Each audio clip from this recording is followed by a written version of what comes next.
প্রশ্নটির মধ্যে এক্স এর মান নির্ণয় করার জন্য বলা হয়েছে। তো প্রথমে আমরা ওই জায়গাটাকে লিখব 3x + 2 minus 3x equal to 72। তো সূচকের একটা ফর্মুলা হচ্ছে a⁴m ইন্টু a⁴n। ফর্মুলাটা হবে a⁴m + n। এই সূত্র অনুসারে এই জায়গাটাকে আমরা লিখতে পারবো 3x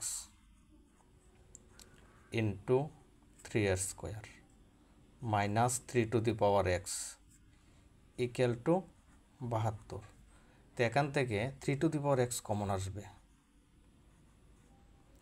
তো কমন আসার পর এখানে থাকবে 3r² মাইনাস এখানে 3x ছিল, 3x কমন এসেছে, তো এখানে কিছু নেই, না থাকলে 1 লিখতে হবে ইকুয়াল টু 72।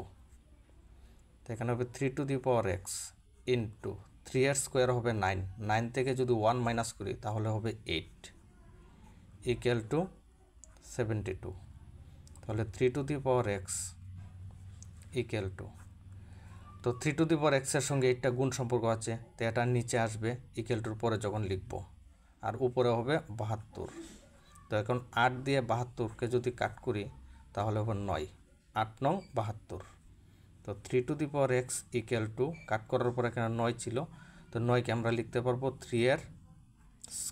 তাহলে 3 ক্যান্সেল, তাহলে x ইকুয়াল টু 2। তাহলে x এর মান কত এসেছে? 2। তো যদি ভিডিওটি ভালো লাগে তাহলে লাইক, শেয়ার এবং চ্যানেলটি সাবস্ক্রাইব করবেন।